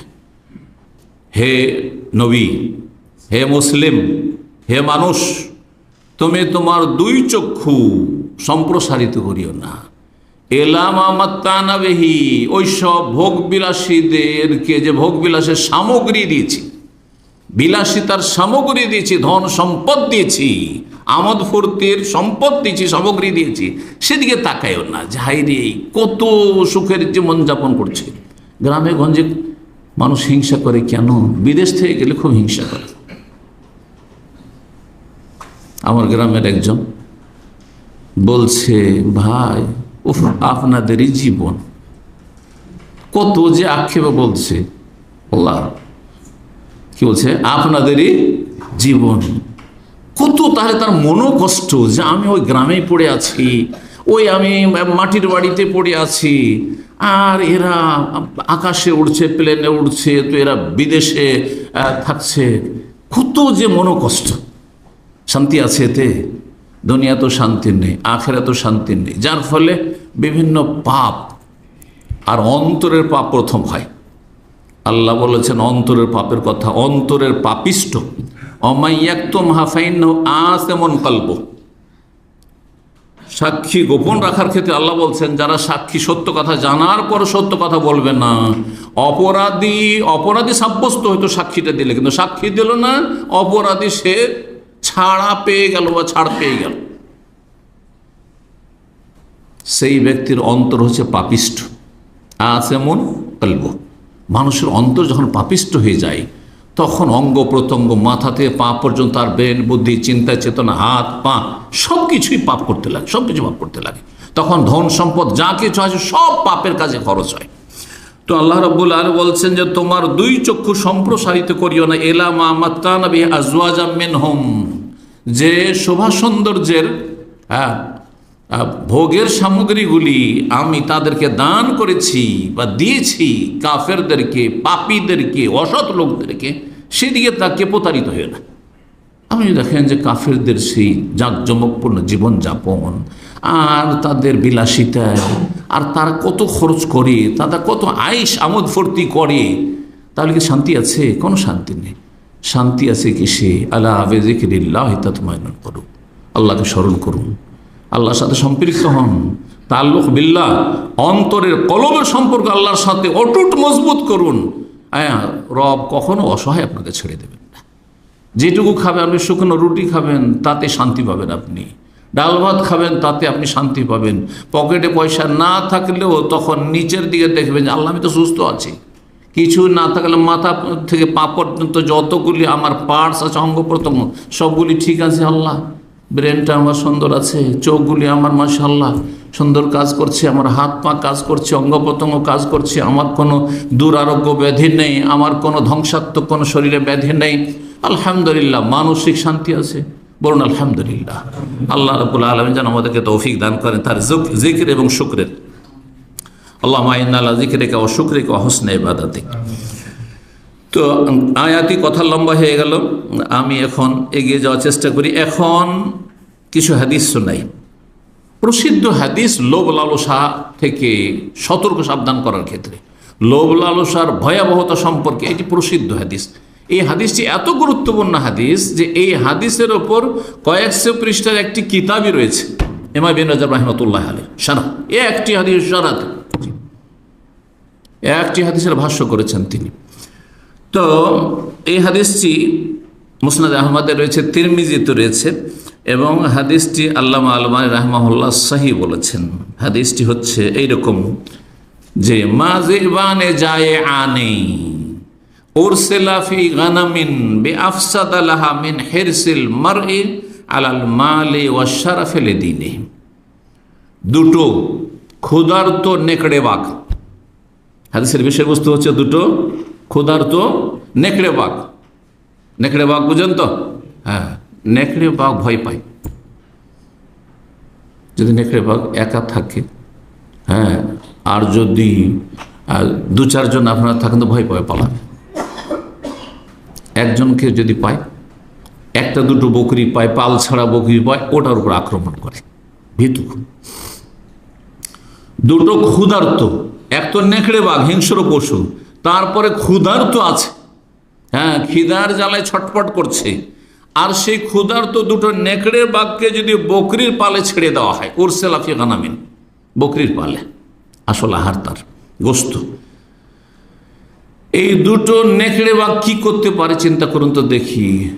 হ্যাঁ, কতগুলি বকরির, হ্যাঁ, আপনার সর্বনাশ করবে, কোনোটাকে মেরে ফেলবে আর কোনোটাকে জখম করবে, হ্যাঁ, আহত করবে। দুটো ক্ষুধার্ত নেকড়ে বাঘকে কোনো বকরির পালে যদি ছেড়ে দেওয়া হয়, যতটা সেই বকরির পালের ক্ষয়ক্ষতি করবে তার চাইতে বেশি ধ্বংসাত্মক হচ্ছে, ক্ষয়ক্ষতি বা ভয়াবহ হচ্ছে মানুষের লোভ লালসা। মিন হিরসিল মারই আলাল মালি ওয়া শারাফি লিদিনিহি। লোভ লালসা, কিসের লোভ লালসা? পয়সার লোভ লালসা আর মান সম্মান, নেতৃত্ব, ক্ষমতার লোভ লালসা। দুনিয়াতে যতগুলি ঘটনা ঘটছে খুনের, এর পিছনে যদি একটা গবেষণা করা যায়, জরিপ চালানো যায়, তো দেখবেন যে কয়েকটি কারণে মানুষ খুন হয়ে থাকে। তার একটি হচ্ছে ক্ষমতা, একটি হচ্ছে পয়সা, আর একটি হচ্ছে নারী। আমি চিন্তা করে দেখেছি, নারী সংক্রান্ত খুন, আর না হলে পয়সার কারণ, পয়সার স্বার্থে খুন, কেউ কাউকে খুন করেছে, আর না হলে নেতৃত্বের স্বার্থে, মান সম্মানের স্বার্থে, ক্ষমতার স্বার্থে, এইসব স্বার্থগুলি। এর ভিন্ন বাইরে তেমন কিছু পাবেন না। ভাই ভাই ঝগড়া কিসের জন্য? জমি জায়গা নিয়ে ঝগড়া। হ্যাঁ, আত্মীয় স্বজনদের সাথে, চাচাদের সাথে সম্পর্ক খারাপ কেন? জমি জায়গার জন্য। পাড়া প্রতিবেশীর সাথে ঝগড়া কিসের জন্য? ওই গরু ছাগল নিয়ে না ঝগড়া, আপনার দুনিয়ার স্বার্থ নেই, কিছু নেই। অথবা পার্টি নিয়ে নেতৃত্বের জন্য, ওরাকে যেতে দেবো না, আমরা যাব ক্ষমতায়, সেই জন্য। অথবা নারী সংক্রান্ত কোনো সমস্যা রয়েছে। তো রাসূলুল্লাহ সাল্লাল্লাহু আলাইহি ওয়াসাল্লাম এখানে দুটো কথা, একটা নেতৃত্বের ফিতনার কথা বলেছেন, আর কিসের কথা? নেতৃত্বের লোভ লালসা, আর একটি হচ্ছে পয়সার লোভ লালসা। পয়সার কারণে মানুষ, অধিকাংশ লোকে ঈমান হারিয়ে দিচ্ছে, আমানত হারিয়ে দিচ্ছে। এদিকে সহিহ আকীদা, এদিকে 5 ওয়াক্ত নামাজও পড়ে, হ্যাঁ, মুখে মাশাআল্লাহ দাড়িও রাখে, কিন্তু দেখা যাচ্ছে টাকা পয়সার আমানতের ক্ষেত্রে আমানত ঠিক নেই তার। কারণ পয়সার ক্ষেত্রে লোভ সামলাতে পারছে না, লোভ সামলাতে পারছে না, হারামে জড়িয়ে যাচ্ছে। এখানকার একটি ঘটনা, কেসাসের ঘটনা। কাতিফ কোর্টে এই তর্জমা হয়েছিল। আর ঘটনাটি আনাকের ছিল, আনাক অথবা সিহাতের। আর আমি সরাসরি কেসাসের দিন যখন কেসাস হচ্ছে তখন সেখানে অনুবাদক হিসেবে হাজির ছিলাম। শেখ একজন খুব আমাকে ভালোবাসতেন, পছন্দ করতেন, আমার মহল্লাতে ওনার বাড়ি। তো সেই শেখ বললেন যে আপনাকে আসতে হবে, আর ওইয়ের দিন কেসাসের দিন আসতে হবে, কারণ ওকে কলমা পড়াইতে হবে, ওকে তওবা পাঠ করাইতে হবে। আর কেসাস ছাড়া কোনো উপায় নেই। কিসের জন্য কেসাস? মাত্র 2000 টাকা বাকি ছিল। একজন খবিস, সেও খবিস, 2000 রিয়াল এই গরিব পাবে, তাকে দিত না। যখনই চাইতো টাকাটা বাকি আছে, কাজ করা তার কাজ শেষ হয়ে গেছে, যখনই চাইতো তখন তাকে মারধর করতো, লাঞ্ছিত তো করতো, মারতো। এই একবার মারটার খেতে খেতে এই 2000 টাকার জন্য একদিন সে করলো কি, তাকে বললো যে একটু কাজ আছে, তার সাথে একটু খাতির জমাইল, একটু কাজ আছে, তোমাকে নিয়ে একটু ওই মাজরার দিকে যেতে হবে, ওই কাতিফের মাজরার দিকে। তারপরে মাজরার দিকে নিয়ে গেছে, আর যাওয়ার পরে তাকে বলছে টাকা দেওয়া খান, তো ওর বলছে টাকা দেবো না। তারপরে গাড়ি চালা অবস্থায় ধস্তাধস্তি করেছে। এই ধস্তাধস্তি করতে করতে তারপরে গাড়ি থামিয়ে দিয়ে ও ছুরি মেরে ওকে মেরে ফেলেছে। যখন ফেলে দিয়েছে, ঘায়ল করে দিয়েছে, তারপরে দেখলো যে ঘায়ল তো করেই দিলাম আর টাকা তো পেলাম না, তখন ওকে জবাই করে দিয়েছে, আল্লাহ জবাই করে দিয়েছে। ছেলেটি অশিক্ষিত যে খনি। তো তারপরে সে 3 দিন সে জঙ্গলে লুকিয়ে ছিল কোথাও গিয়ে, কিন্তু সৌদি আরবে অপরাধী বাঁচতে পারে না, ধরা খেয়ে যায়। 3 দিন লুকিয়ে থেকে এদিক সেদিক করে জঙ্গল পালাতে পারলে তারপরে বাঁচতে পারি, ধরা পড়েছে। মোট কথা সম্ভবত জবাই লেগে ধরা পড়েছিল। তো যাই হোক, আর তারপরে তার উপর কেসাস বাস্তবায়ন করা হইল। তো শেখ কাজী যিনি ছিলেন উনি আমাকে বললেন যে ওকে বলো যে দেখো মাত্র 2000 রিয়াল, যদি নাও দিত আল্লাহ তোমাকে কত কিছু দিয়ে দিত হয়তো, একটু সবর করলে, মাত্র 2000 টাকার জন্য 2000 রিয়াল, তোমার প্রাণ যাচ্ছে এখন, কারণ তুমি খুন করে দিয়েছো। আল্লাহ বলছেন কুতিবা আলাইকুমুল কিসাসু ফিল কাতলা, খুনের শাস্তি হচ্ছে কিসাস, হত্যার বদল হত্যা। আর তার পরিবারের লোকেরা ক্ষমা করেনি। জি, তো বলছিলাম যে ভয়াবহ পরিণাম, দুনিয়ার ভয়াবহ পরিণাম দেখেন কটা পয়সার জন্য, এর চাইতে কম দেশে সামান্য স্বার্থের জন্য অনেক সময় 3 পয়সা চাঁদা চাইতে গেছে। আজকাল চাঁদাবাজি খুব চলছে, আগে যা চাঁদাবাজি চলতো তার চাইতে কম চলে না। আল্লাহ হেফাজত, এই নৈশ্য থেকে, এই জালেমদের জুলম থেকে আল্লাহ হেফাজত করুন। এগুলো মানুষের পাপের কারণে এই জালেমদেরকে আল্লাহ চাপিয়ে দিয়েছেন। আল্লাহ জালেমদেরকে দূর করুন, জালেমদের অনিষ্টকে দূর করুন, জালেমদের অনিষ্টতে জালেমকে ধ্বংস করুন বলে আলেম। তো চাঁদা চাইছে, জীবন বাঁচানোর জন্য চাঁদা দিয়ে দিলে হয়তো জীবনটা বেঁচে গেল, কিন্তু অনেকে ভাবছে চাঁদা দেবো না, ও কি দিল খুন করে। অথবা চাঁদা চাইতে 3টা পয়সা চাঁদা চাইতে এসেছিল, ও ভাবতে পারেনি যে আমি খুন হয়ে যাব, আর লোকের গণপিটুনিতে সেই শেষ হয়ে গেল। হচ্ছে না। কারণটা কি? কারণ হচ্ছে লোভ লালস, আত্মা লোভ লালস, যেই পক্ষতে হোক না কেন। তো রাসূলুল্লাহ সাল্লাল্লাহু আলাইহি ওয়াসাল্লাম বলছেন যে 2টো ক্ষুধার্ত নেকড়ে বাঘ যদি বকরির পালে ছেড়ে দেওয়া হয়, এত বেশি ধ্বংসাত্মক হবে না সেই বকরির পালের জন্য, বকরিগুলির জন্য, আর সেগুলির ক্ষয়ক্ষতি করতে পারে যতটা মানুষের ক্ষতি করে বা একজন মুসলিমের ক্ষতি করে ধন সম্পদের লোভ লালসা আর নেতৃত্বের ক্ষমতার লোভ লালসা। ক্ষমতার লড়াই প্রতিদিন মানুষ হতাহত হইতে আছে। পয়সার স্বার্থে মানুষ বিভিন্ন দিক থেকে জুলম অত্যাচারের শিকার হচ্ছে, কেউ আর কেউ জালেম হচ্ছে। আল্লাহ সমস্ত অনিষ্ট থেকে আমাদের হেফাজত করুন, সমস্ত ফিতনা থেকে হেফাজত করুন। উমর বিন খাত্তাব রাদিয়াল্লাহু তাআলা আনহু বর্ণনা করেন, হাদিস সহিহ বুখারী এবং মুসলিমে রয়েছে আরেকটি হাদিস। রাসূলুল্লাহ সাল্লাল্লাহু আলাইহি ওয়াসাল্লাম একদিন ওমরকে বললেন, ওমর রাদিয়াল্লাহু তাআলা কিছু বাইতুল মাল থেকে দিচ্ছেন, তো তিনি অনাগ্রহী, নিতে চাইছেন না। রাসূলুল্লাহ সাল্লাল্লাহু আলাইহি ওয়াসাল্লাম বললেন যে না, তুমি এতে আপত্তি কেন করছো? তুমি তো আর চাওনি, তোমাকে দেওয়া হচ্ছে, আমি দিচ্ছি রাসূলুল্লাহ, আমি সবাইকে দিচ্ছি, তোমাকে দিচ্ছি।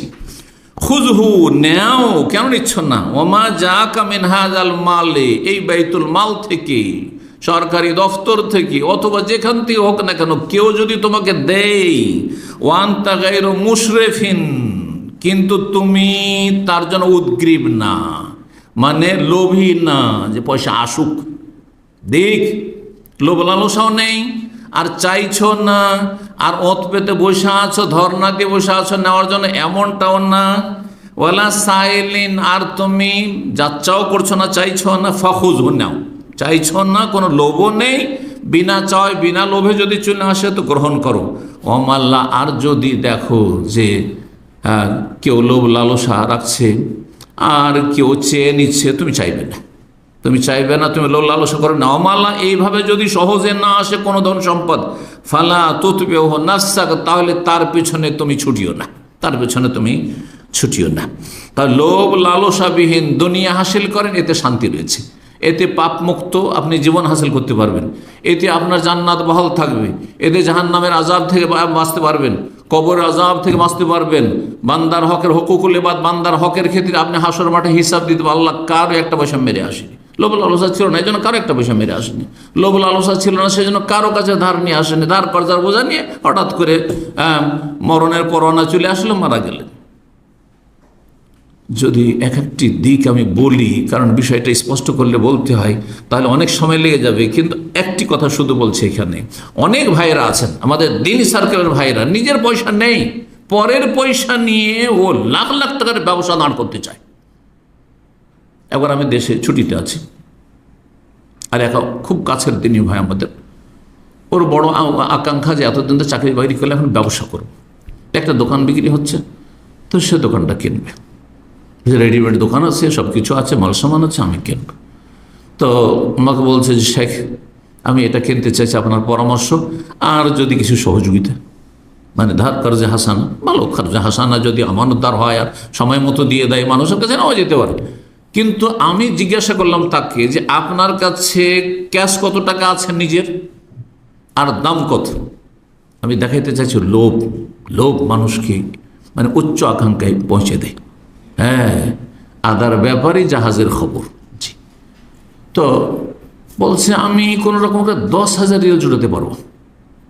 আমি বললাম দোকানের দাম কত? বলছে 50,000 রিয়াল। বলছে ওয়াল্লাহ জায়েজ নয়, প্রয়োজন, খবরদারি কাজ করবেন না, আমার জীবনে আমি এই কাজ করি না। আমি আমার ছোট্ট একটা বাড়ি করেছি, তা আমি 6 বছরে বাড়ি করেছি ধীরে ধীরে। আমি ইচ্ছা করলে 1 মাসের মধ্যে বাড়ি করতে পারতাম, যদি কারো কাছে ধার নিতাম। 1 মাসের বাড়ি করতে পারবো ধার চাইলে। কারো কাছে লাখ রিয়াল ধার চাইলে এমন লোক আছে যে লাখ রিয়াল ধার নিতে পারবো, কিন্তু জীবনে কারো কাছে ধার আমি চাইনি। কেউ বলতে পারবে না যে আমি কারো কাছে 1 টাকা ধার চেয়েছি। আলহামদুলিল্লাহ, এভাবে চলার চেষ্টা করুন না। আলহামদুলিল্লাহ, মনে শান্তি আছে, শরীরও সুখী আছে, শান্তি আছে, শারীরিক মানসিক সব দিক থেকে আরামে আছে, কারো কোনো বোঝা নেই, কারো কোনো পয়সা নেই, কোনো চিন্তা নেই। আমি করে যাচ্ছি ছেলে মেয়েদের জন্য, যদি একটা বাড়ি করে যেতে পারি তাহলে তাদের ভবিষ্যৎ একটা বাড়ি থাকলো রেডিমেড, আর যদি না থাকে যেই রব আমাকে রিজিক সেই রব তাদের রিজিক দেবেন। কেন আপনি পরের পয়সা নিয়ে আপনি, আমি এটাকে খুব বলি যে পরের কাঁধে পা দিয়ে কেন উঁচা হইতে যাবেন, আপনি ওপরে উঠতে যাবেন, ওপরে উঠবেন, নিজে যতটা পারবো ওপরে উঠবেন, কিন্তু পরের কাঁধে পা দিয়ে আপনি ওপরে উঠবেন কেন? এই মন মানসিকতা, এত লোভ লালসা কেন? ব্যবসা করতে হবে নাকি? আজকাল বড় বড় ব্যবসায়ীরা দেখবেন যে ব্যাংকের আরাম সুদি লোন নিয়ে কোটি কোটি টাকার লোনে ডুবে আছে। গত সপ্তাহে একজন আবেদন করছে এক পরিবার যে 10 লক্ষ না তারও বেশি টাকা ঋণের বোঝা তার উপর চেপে গেছে ব্যবসা করতে গিয়ে, ক্ষতিগ্রস্ত হয়ে। এখন এই চিন্তায় মানে এক শেষ অবস্থা, কঠিন অবস্থা, মানসিক অশান্তি, পারিবারিক অশান্তি মানুষের কাছে এখন চেয়ে বেড়াচ্ছে। এটা ভালো? আপনি একটা গরিব মানুষ যার কাছে নেই 50,000 টাকা, 1 লাখ টাকা, 10 লাখ টাকার আপনার ব্যবসা শুরু করতে হবে, আর সেটা আপনার যার তার কাছ থেকে ধার নিয়ে, আর এর চাইতে নিকৃষ্ট হচ্ছে যে ধ্বংসাত্মক সুদের টাকা লোনের পয়সা নিয়ে বড় বড় ব্যবসায়ীরা দেখেন যে লোনে ডুবে আছে। হ্যাঁ, সুদি ব্যাংকের সাথে মালাউন অভিশপ্ত এই কাজের সাথে তারা জড়িত রয়েছে। তাদের জীবনে কি করে বরকত থাকবে, কি করে শান্তি থাকবে? না দুনিয়ায় শান্তি আছে, আর না আখিরাতে কোনো শান্তি নেই। সুদখোর যারা সুদের টাকা পয়সার সাথে, সুদি প্রতিষ্ঠানের সাথে লেনদেন করে, এসব লোন নিয়ে উপরে ওঠার চেষ্টা করে, বাড়ি করে, গাড়ি করে, আর ব্যবসা বাণিজ্য করে, কঠিন শাস্তি তাদের জন্য রয়েছে। আল্লাহু আকবার। ইজতানিবুস সাবাল মুবিকাত, ধ্বংসাত্মক 7টি গুনাহ অন্যতম গুনাহ হচ্ছে আকলুর রিবা, সুদি কারবার। আল্লাহ যেন সমস্ত অনিষ্ট থেকে দুনিয়া এবং আখিরাতে আমাদের বেঁচে থাকার তৌফিক দান করেন। লোভ লালসা মানুষকে ক্ষুধার্ত বানিয়ে দেয়। লোভ লালসা হলে টাকা পয়সা থাকলেও মনে হবে যে খাই খাই খাই খাই। যেমন কিছু লোকের বেশি খেয়ে অভ্যাস, যত খাই পেট ভর্তি হয়ে গেছে তবু মন ভর্তি, মন মানে মনের তৃপ্তি হয়নি, আরও খেতে চায়, আরও খেতে চায়। ওর চাইতে নিকৃষ্ট হচ্ছে ওই ব্যক্তি যেই ব্যক্তি লোভ লালসা থাকলে তখন আর তৃপ্তি হয় না, পয়সাতে তৃপ্তি হয় না। কোটি টাকার মালিক তারপরও তৃপ্তি নেই, পয়সার ওপর পয়সা, তারপর কোনো তৃপ্তি নেই। এই মর্মে সহিহ বুখারী মুসলিমের একটি হাদিস রয়েছে, রাসূলুল্লাহ সাল্লাল্লাহু আলাইহি ওয়াসাল্লাম বলেন, লাউ কানা লিবনে আদম ওয়াদিয়ান মিন মালিন, আদম সন্তানের এত বদ স্বভাব একটি রয়েছে যে দুটো মাঠ ভর্তি যদি ধন সম্পদ পেয়ে যায়, স্বর্ণ চাঁদি পেয়ে যায়, বিশাল বিশাল দুটো মাঠ ভর্তি, এখান থেকে রিয়াজ পর্যন্ত শুধু স্বর্ণ আর চাঁদিতে ভর্তি। আর একটা হচ্ছে হেজাজ, মক্কা থেকে মদিনা একবারে স্বর্ণ চাঁদিতে ভর্তি। যদি এরকম পেয়ে যায়, দুটো উপত্যকা ভরপুর যদি ধন সম্পদ পেয়ে যায়, অন্যের বাড়িতে মেনে যাহাবিন, হ্যাঁ মালিনা যে মেনে যাহাবিন, স্বর্ণ ভর্তি হয়ে রয়েছে, এত লাভ টাকা সালেসান, লোভ লালসা সামলাতে পারবেন না। 3 নম্বর, আর একটা মাঠ ভর্তি যদি স্বর্ণ পেতাম, টাকা পয়সা পেতাম, যখন ওটা হয়ে যাবে আরো যদি পেতাম, আরো যদি পেতাম। আদম সন্তানের পেট এত ক্ষুধার্ত খাই খাই যে মাটি ছাড়া এই পেটকে কোনো কিছুতে ভর্তি করা যাবে না। মাটি মানে কবরের মাটি, কবরে না গেলে পেট ভরবে না, কবরে না গেলে তৃপ্তি হবে না, কবরে না গেলে মন ভরবে না, খাই খাই মিটবে না। তোরাব, এই মাটিতে না গেলে আদম সন্তানের পেট ভর্তি হবে না। ওয়াতুবুল্লাহ আলা মান তাব। তবে মানুষের মধ্যে লোভ যেহেতু রাখা আছে, লোভকে সংযত করতে হবে, সামলাইতে হবে, হ্যাঁ। আর এর চিকিৎসা হচ্ছে তওবা। ওয়াতুবুল্লাহ আলা মান তাব, যে তওবা করবে আল্লাহ তার তওবা কবুল করবে। আল্লাহ মাফ করে দাও, আল্লাহ তুমি আমার এতেই শান্তি দাও, এতে আমার পরিতুষ্টি দাও, পরিতৃপ্তি দাও। কানা, পরিতৃপ্তি, যে আলহামদুলিল্লাহ, শুকর আলহামদুলিল্লাহ। আমার দেশের মানুষরা মুখে মন্ত্র বলে শুকুর আলহামদুলিল্লাহ, এটি দেশি কথা, কিন্তু শুকুর আলহামদুলিল্লাহ খুবই বলে, কিন্তু অন্তর থেকে শুকরিয়া আদায় করে না, যার ফলে দুনিয়ার স্বার্থ তাদের কাছে বড় হয়ে গেছে। আল্লাহ রাব্বুল যেন অন্তর থেকে শুকরিয়া আদায় তৌফিক দান করেন। মানুষের লোভ লালসার কারণে সামান্য লোভ লালসা জেহাদের ময়দানেও যদি থাকে, রাসূলের একটি হাদিস রয়েছে, তাহলে জেহাদের এত বড় বিশাল নেকির সব কিছুকেই ছারখার করে দেবে, কিছুই পাবেন না আপনি। এই মর্মে সুনান নাসাইতে একটি হাদিস হয়েছে, আল্লাহ আলমানি রাহিমাহুল্লাহ সহিহুল জামিতে হাদিসটিকে সহি বলেছেন। ওবাদা ইবনে সামিদ রাদিয়াল্লাহু তাআলা থেকে বর্ণিত, তিনি বলেন, কালা রাসূলুল্লাহ সাল্লাল্লাহু আলাইহি ওয়াসাল্লাম বলেন, মান গাজা ফি সাবিলিল্লাহ, কেউ যদি আল্লাহর রাস্তায় সশস্ত্র যুদ্ধ করে, মানে জিহাদ করে, আল্লাহর কালিমা উচ্চারণ করে, দুনিয়ার স্বার্থে নয়।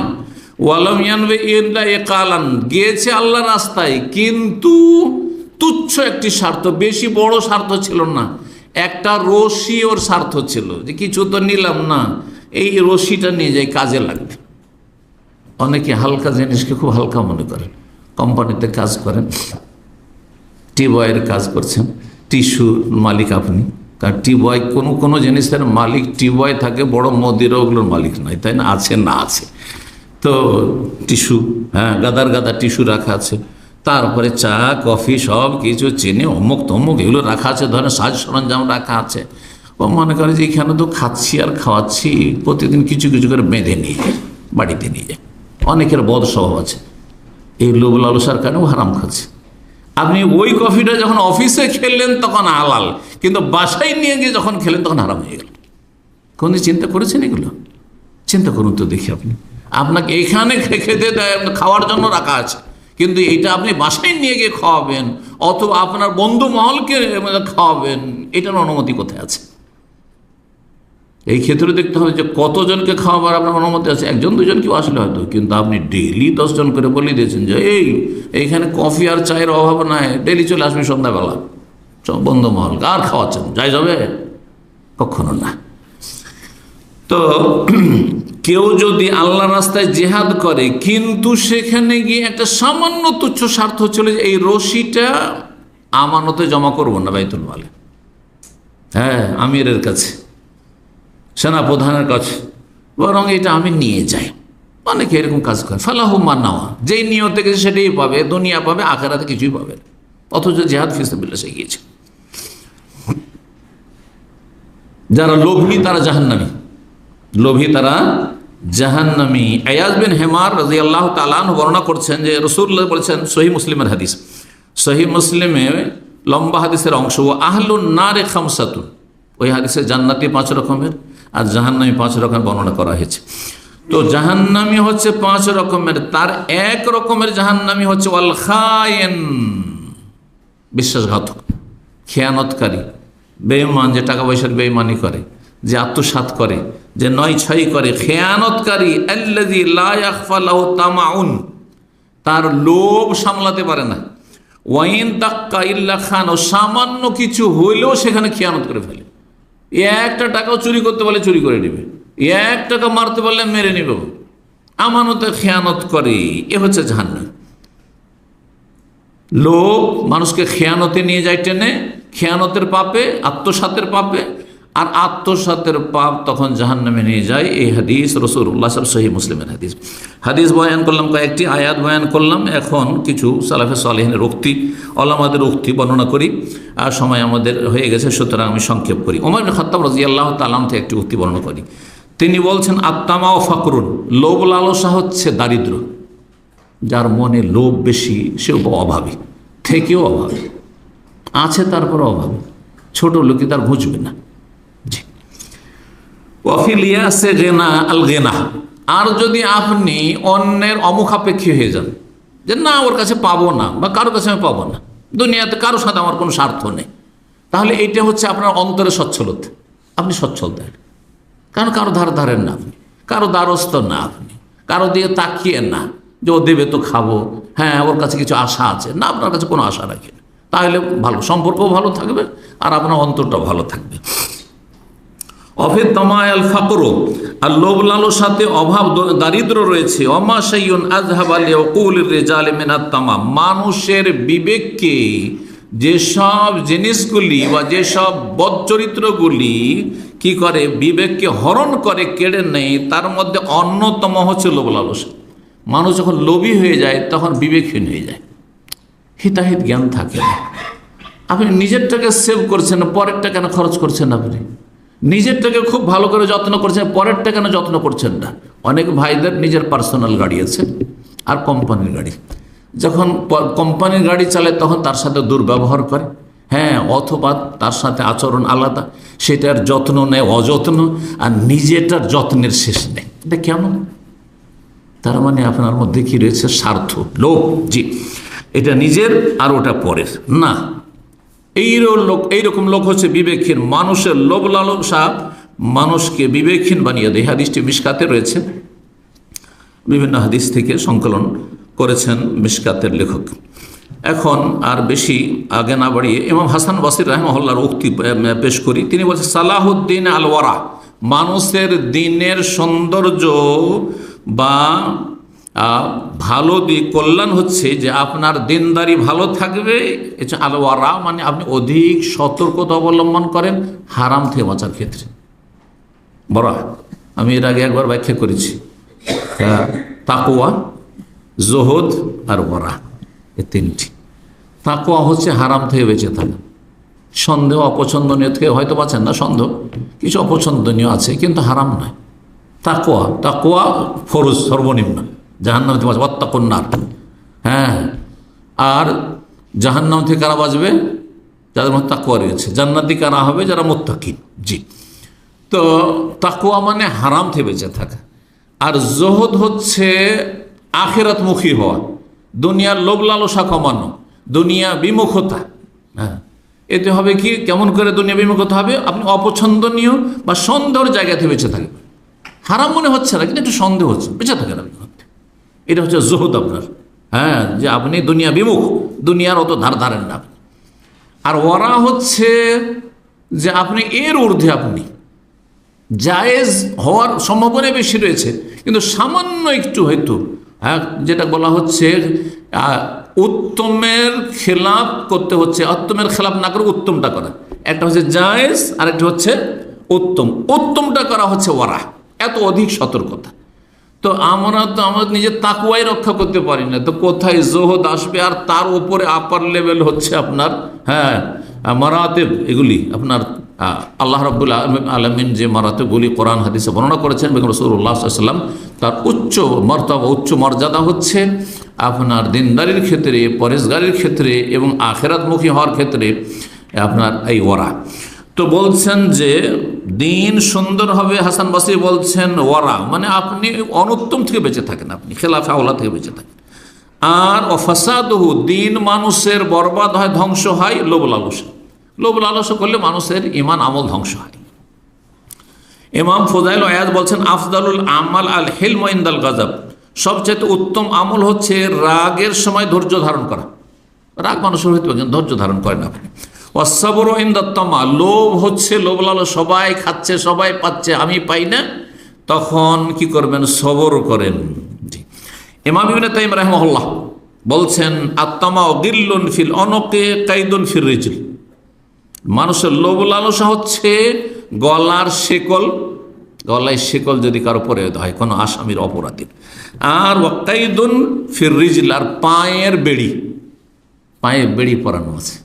যার মধ্যে লোভ আছে তার পায়ে বেড়ি পরানো আছে আর গলাতে শেকল পরানো আছে, সে বন্দী, সে বন্দী তার নাফসের কাছে, সে গোলাম, সে কুপ্রবৃত্তির গোলাম, কুপ্রবৃত্তির পূজারী, স্বার্থের পূজারী। ইযা তামাফি আমরিন তাআল্লাকা কলবুহু, ইবনে তাইমিয়া রাহিমাহুল্লাহ আরো বলছেন যখন কোনো লোভ লালসা তার হয় তখন তার সাথে তার অন্তর সম্পৃক্ত হয়ে যায়, মনটা সেদিকে ঝুলন্ত হয়ে থাকে। সারা ফাকিরান ইলা হুসুলি, সুতরাং সেই ব্যক্তি ধন সম্পদ নিজের থাকা সত্ত্বেও কোনো অভাব নেই, চলে যাচ্ছে, তারপরে ওই স্বার্থ হাসিলের জন্য সে একেবারে দরিদ্র, অভাবী হয়ে যায়, অভাবী হয়ে যায়, মনের অভাবী হয়ে যায়। ইমাম ইবনুল কাইয়িম রাহিমাহুল্লাহ সর্বশেষ যে উক্তিটি এখানে পেশ করব, ইবনুল কাইয়িম রাহিমাহুল্লাহ, ইবনে তাইমিয়া রাহিমাহুল্লাহর প্রধান ছাত্র তিনি বলছেন লা ইয়াজতামুল ইখলাসু ফিল কলবি ওয়া মাহাব্বাতুল মাদহি ওয়াস সানাই ওয়া তামা ফিমা ইনদান নাস, বলছেন একজন মানুষের অন্তরে যদি ইখলাস লিল্লাহিয়াত, আল্লাহর সন্তুষ্টি থাকে, তাহলে তার অন্তরে দুনিয়ার কে আমার প্রশংসা করলো, গুণগান করলো, সুনাম করলো, এটা কখনো জমা হবে না। যদি আমি পছন্দ করি যে আমার খুব সুনাম করুক মানুষ, আমাকে বলবো যে খুব ভালো, একজন ভালো আলেম আছেন, একজন আপনি এই খেদমত করছেন, এই খেদমত, আর আমাকে শুনতে খুব মজা লাগছে, তাহলে আমার মধ্যে ইখলাসে কমতি আছে, কমতি আছে। আর তাতে যদি ফুলতে শুরু করেন আপনি বেলুনের মতো, তাহলে জানবেন যে যত ফুলছেন তত বেশি আপনার ইমানে দুর্বলতা আছে, যে দুনিয়ার স্বার্থ ছাড়া আপনার কিছু নাই। তো বলছেন ইখলাস অন্তরে যদি থাকে তো মাহাব্বাতুল মাদহ ওয়াস সানা, প্রশংসাকে পছন্দ করবেন আপনি, আপনার গণকীর্তনকে পছন্দ করবেন, এটা হইতে পারে না, দুটো একসাথে একত্রিত হইতে পারে না। আপনি বরং এটাকে আপনি অ্যাভয়েড করবেন, না ভাই আমার মধ্যে অনেক ত্রুটি আছে যেটা আপনি জানেন না, আমার মধ্যে অনেক দুর্বলতা আছে স্যার আমি জানছি, আমার ঘরের কথা আমি জানছি, যেমন নিজের ঘরের কথা মানুষ নিজে জানে, তেমন নিজের জীবনের কথা, নিজের লাইফের কথা আমি জানি, লাইফ হিস্ট্রি আমার চাইতে আপনি বেশি জানেন আমার সম্পর্কে। সুতরাং এইরকম যদি অন্তর থাকে তাহলে জানতে হবে যে আপনার মধ্যে আমার মধ্যে ইখলাস আছে। আর কি ইখলাস যদি অন্তরে থাকে আল্লাহিয়াত, আল্লাহর জন্য যদি আপনি সত্যি আপনার ঈমান আমল হয়ে থাকে আর আখিরাতমুখী হন আপনি খুলুসিয়াতের সাথে, তাহলে মানুষের ঘরে কি আছে না আছে ওর জন্য কখনো লোভী হবেন না। আপনার পয়সাতে আমার কি, সেজন্য কোনো সময় কেউ প্রশ্ন করলে বলে যে উনি অনেক পয়সার মালিক, উনি অনেক ধনী, ওনার অনেক প্রপার্টি আছে, আমি বললাম আমার যে আপনার মাসলার সাথে এগুলোর কী সম্পর্ক, ওনার পয়সাতে আমার কি স্বার্থ আছে? হ্যাঁ, মাসলা জিজ্ঞাসা সোজা, কার কি আছে না আছে, ধন দৌলত এটা বলার প্রয়োজনটা কি? আপনি কি মনে করেন যে কারো বেশি ধন দৌলত আছে সেজন্য তার প্রশ্ন গুরুত্ব আমি বেশি দেবো? ওইটা আমার কাছে অন্তত আশা করিও না। আমি দেখি যে আপনার দাওয়াতি ময়দানে কতটা অবদান আছে, যতটা অবদান আছে, আপনি একজন গরিব লোক হন কিন্তু আপনি ইসলামী সেন্টারে আমার এখানে সরাসরি, অথবা আপনি দূরেও কোথাও দাওয়াতি কাজ করছেন, কিন্তু আমি সেটা জানছি যে আপনার এহসান অবদান আছে দাওয়াতের ফিল্ডে, তখন আপনার গুরুত্ব আছে, আপনার পয়সার গুরুত্ব আছে, আপনার লাইফের গুরুত্ব আমার কাছে আছে। নাহলে আপনার পয়সা দিয়ে আমার লাভটা কি? উম্মতের ফায়দা যদি হয়, ইসলামের ফায়দা হয়, আর তাহলে ফায়দা। আর আমি দুনিয়ার জন্য, আপনার পয়সা আছে সেজন্য আপনার গুরুত্ব দিতে হবে। কোন একজন, আমার এটি দিয়ে শেষ করছি, আমাকে বলছে একজন লোক এখানে এসছে আমার ইসলামিক সেন্টারে কয়েক বছর আগে, কোন একজন লোক পরিচয় করাচ্ছে, শেখ উনি অনেক পয়সার মালিক আর ওনার কয়েকটা দোকান আছে এখানে। তা আমি বললাম যে তাতে কি হলো, তাতে কি হলো, ও দোকান আছে তাতে আমার কি? বলছে আমি তো এরকম কোনো সম্পর্ক রাখি না, যে কার দোকান আছে, কে ইনভেস্টার, কে পয়সাওয়ালা, সেই জন্য তার সাথে সম্পর্ক। ও আল্লাহ, আমার একজন লোক আমার এরকম আসে না। যদি দাওয়াতি ময়দানে তার সাথে খাতির থাকে তাহলে সে আমার বাসায় আসে, আমার এই সেন্টারে আসে, আমার পাশে বসে, জি, এটা গরিব হোক না কেন। তো আল্লাহ রাব্বুল আলামিন যেন আমাদেরকে যেসব ত্রুটি রয়েছে সেগুলি থেকে মুক্ত হওয়ার তৌফিক দান করেন। এবং বলছি না এটা নিজের জন্য, বরং এটা বলছি যে এইরকম চরিত্রের হওয়ার জন্য আরও বেশি আমরা চেষ্টা করতে পারি, এবং আপনারাও চেষ্টা করেন, আল্লাহ যেন তৌফিক দান করেন। এটা প্রমাণ করে যে আপনার দুনিয়ার লোভ লালসা নেই। লোভ লালসা করলে নিজের সম্মান নষ্ট হয়, লোভ লালসা করলে আপনি আল্লাহর অসন্তুষ্টি পাবেন, লোভ লালসা করলে আপনি লাঞ্ছিত অপদস্থ হবেন, লোভ লালসা করে যে তকদির পাল্টে যাবে তাও তকদির পাল্টিবে না, যতটা ভাগ্যে আছে ততটা আসবে, তার বেশি মোটেই আসবে না। আর লোভ লালসা আপনার দুনিয়া আখেরাত দিনকে ধ্বংস করবে, যেমন নবী ঈসা আলাইহিস সালামের সেই দুটো নেকড়ে বাঘের হাদিস দ্বারা বুঝতে পারলেন। আল্লাহ রাব্বুল আলামিন আমাদেরকে লোভ লালসাকে সংযত করার তৌফিক দান করেন, এবং অবৈধ হারাম রুজি রোজগার থেকে আল্লাহ বেঁচে থাকার তৌফিক দান করেন, হালালে যেন বরকত দান করেন। আল্লাহুম্মা কফিনা বিহালালিকা আন হারামিকা ওয়া আগনিনা বিফাদলিকা আম্মান সিওয়াক। আল্লাহুম্মা আইন্না আলা যিকরিকা ওয়া শুকরিকা ওয়া হুসনি ইবাদাতিক।